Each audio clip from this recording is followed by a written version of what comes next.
One of the criticisms of Moneyball in the years after the book came out was that it made it seem like Billy Beane was the first general manager who had ever heard about advanced stats. Obviously, that wasn't really true. It wasn't like Beane invented on base percentage. Beane's predecessors in Oakland and other front offices around the league had been using a lot of these stats for years. What made Billy Beane different was his willingness to commit, to value walks and on-base percentage at the expense of other parts of the game.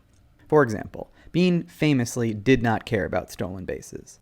Part of why he didn't keep Johnny Damon after 2001 was that he didn't value Damon's speed. That was true to the point that when the A's traded for Ray Durham at the 2002 trade deadline, they told him to stop stealing bases because they didn't want guys running into extra outs. Even though Durham reliably stole 25 to 35 bases a year, that's not what Oakland cared about. They cared about his ability to get on base. Defense was another aspect of the game that Beane and the Oakland front office was willing to sacrifice at the altar of on-base percentage. They were willing to overlook liabilities on the field as long as that player could get on base. If you recall, that was at the heart of the Scott Hatteberg story, where Beane was willing to play a guy who'd only ever played catcher at first base just to get his bat in the lineup. Scott Hatteberg. Who? Hatteberg. Exactly. Sounds like an Oakland A already. Yes, he's had a little problem with his elbow. Problem. He can't throw. You're going to get a guy that's been released by half the organizations in professional baseball because he's got non-repairable nerve damage in his elbow, and he can't throw.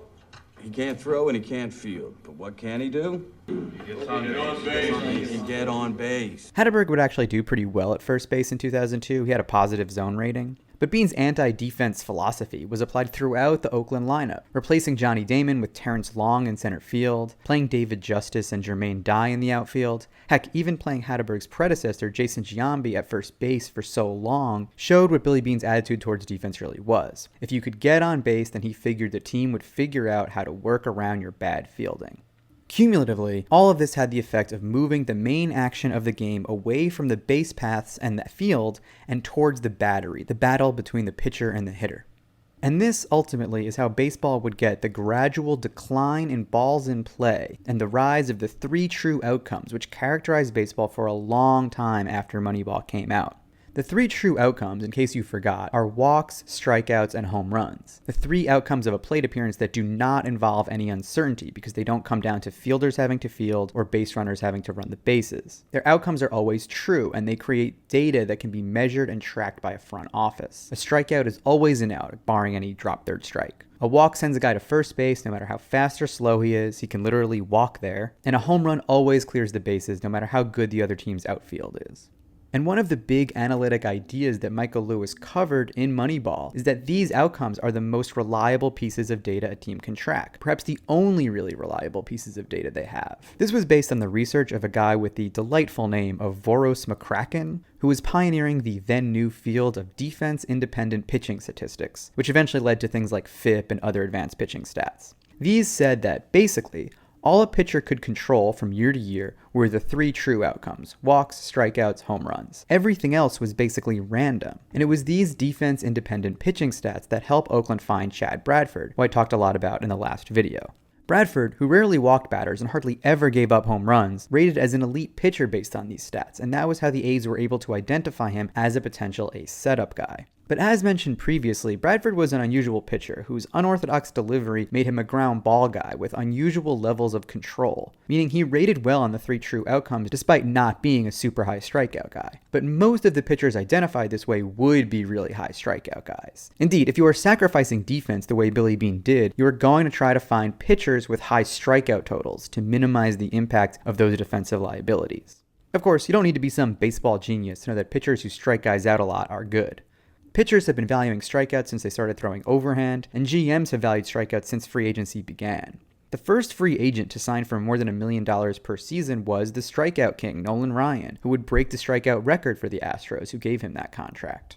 The Moneyball insight was to figure out a way to get strikeouts without having to pay a fair market rate for them. And that's where you have to remember the trend we talked about in the last video, the rise of relief pitchers. These were pitchers you could get high strikeout totals from without having to pay them for it. For example, Ricardo Rincon, the reliever who Oakland acquired by trade in one of the coolest scenes in the Moneyball movie, he averaged about 8 strikeouts per 9 innings in 2002. That's a pretty good number. It's roughly on par with, say, what Mike Mussina did that year. But Mussina was a starter, so he was paid $11 million for that skill, while Rincon only made $1.5 million.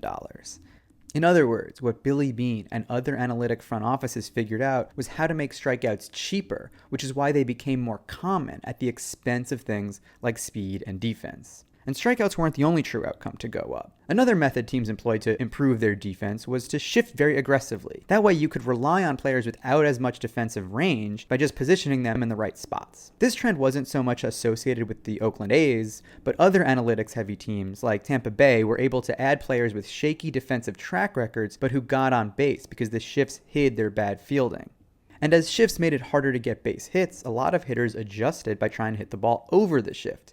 Hence the rise of launch angle and the increase in home run totals, which meant even fewer balls in play.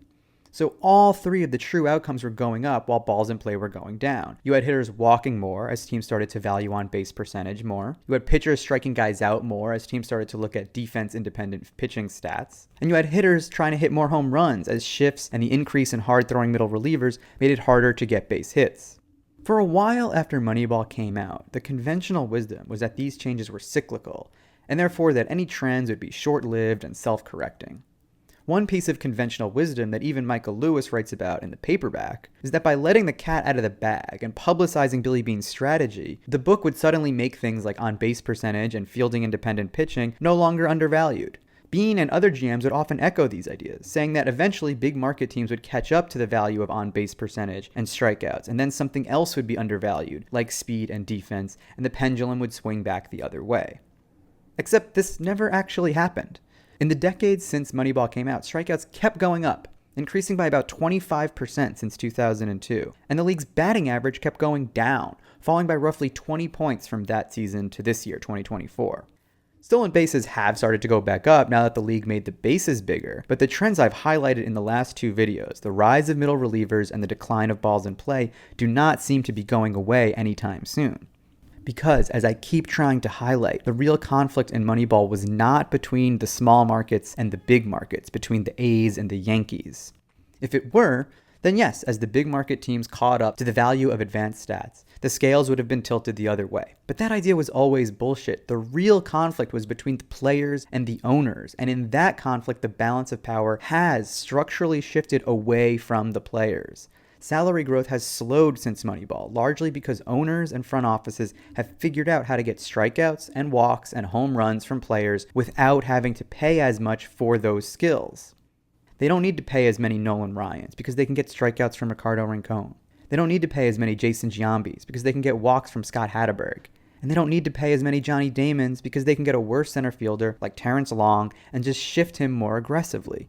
This has been very bad for the game, I think, even if you don't care about player salary growth.